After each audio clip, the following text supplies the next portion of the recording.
Welcome to the Great Old Ones channel. Here I talk about gaming in general and role-playing games in specific. For today, I think I want to get away from some of the newer stuff and we'll talk about some of the older things that I've dug out of my collection that I have here with me. Got some other stuff that I haven't been able to locate yet, but I'll keep digging for it. I'll start out with this book right here, High Fantasy and the accompanying adventures in High Fantasy. High Fantasy was the first role-playing game that I had ever played. A friend of mine, Jerry, I think got it as a gift for Christmas or something once, and we decided to crack it open and start playing. It's a D20 based system, not D20, percentile based system that came out in 1978 was when originally published. The books I have are from 81. And one of my most favorite parts actually comes in the adventures in High Fantasy. Some pretty cool adventures in there. But at the very back of the book was a system on miniature battles for armies, things of that nature. It was my first exposure to wargaming from that aspect of it, other than just setting up a bunch of army men and pretending to shoot them down with rubber bands as a little kid. Played it a couple of times with my friend Jerry, and we had a blast with it.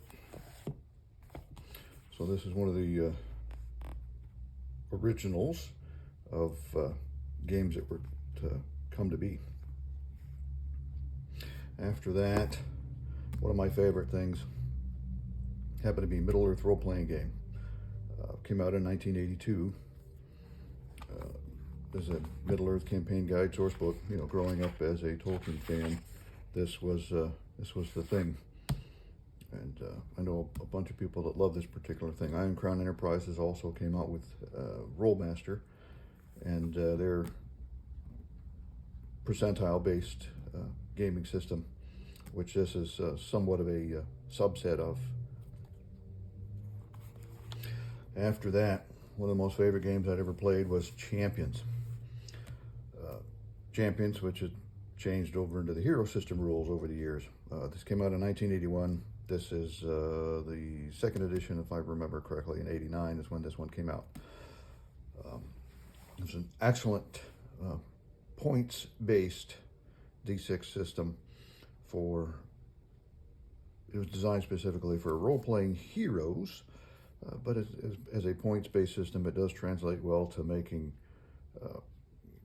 excellent games for other genres as well. After this, I'm going to talk a little bit about some science fiction. One of the first ever games I played, and at the same time that I was playing High Fantasy, Jerry and I were playing Traveler. This is the only book in my collection that I could find. It's the Scouts book, which is an excellent book. Scouts came out in 1983. The original Travelers game was in 1977. I'd love to find my original 3 and start playing that again. Traveler is an excellent D6 based science fiction space opera type role-playing game system. A lot of people don't think it was complete, but I think one of the misunderstandings about Traveler is what was popular in science fiction at the time that it had come out. On top of that, an all-time favorite, here's my first edition copy of West End Games, Star Wars role-playing game. Every kid that went to see Star Wars in the theaters in 77 and then subsequently went on to watch The Empire Strikes Back and then Return of the Jedi. We all love this one. This is 1987. Excellent role-playing system based on D6. A lot of fun to play. Tried to blend in the mysticism of the Force into the science fiction role-playing aspects of the rest of it. Plays very well. Some subsequent editions. The second edition came out with a wild eye mechanic, which I really don't like. I think that just a little bit over the top as far as a space opera role-playing game goes.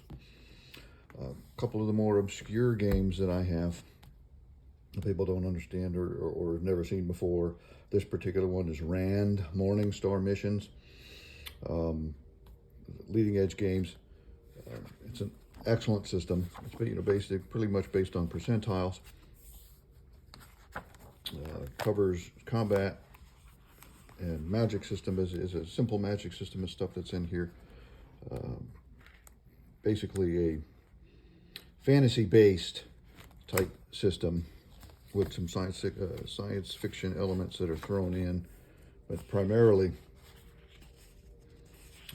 one of the things to note with this thing is that the damage tables, combat speed, the number of actions you can take based on this, and then just the outrageous listing of impact damage as it relates over to what they modeled to be actual physical damage.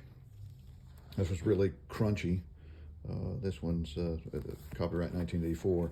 Really crunchy system as far as hit location, damage, and things of that nature go.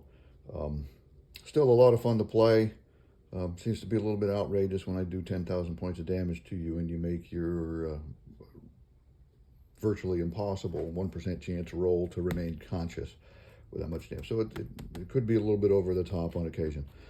From what I understand, the Leading Edge Games folks modeled all their damage and stuff based off of ballistic gel modeling. They were big time into all that sort of thing at the time, physicists and stuff like this.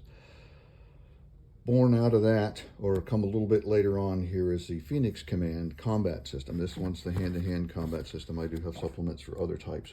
Same thing, goes even further off into the weeds on your impact damage, and then your hit points basically that suffer as a result of the damage.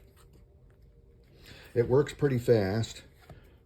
One of the benefits of it, if you get tagged with a pretty heavy hit and a lot of impact damage, it does a lot of lethal damage to your character. So it does, the combat system does run fast. It is pretty lethal.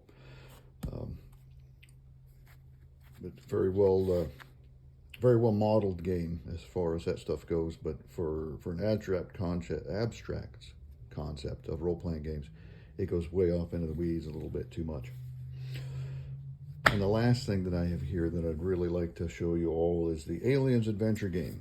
I guess Alien is a popular role-playing game that comes out now, but this, as far as I know, is the first ever one that there was. This came out in 1991. Same basic modeling that the rest of Leading Edge Games did as far as their damage and hit locations and stuff goes. So it's not so much a role-playing game as you're hitting planets, chasing down where the aliens got off to, and you're playing the role of guys similar to Hicks and Hudson and stuff.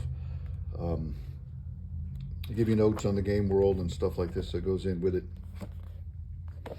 That's another crunchy, damage-wise game, but combats do run fairly quickly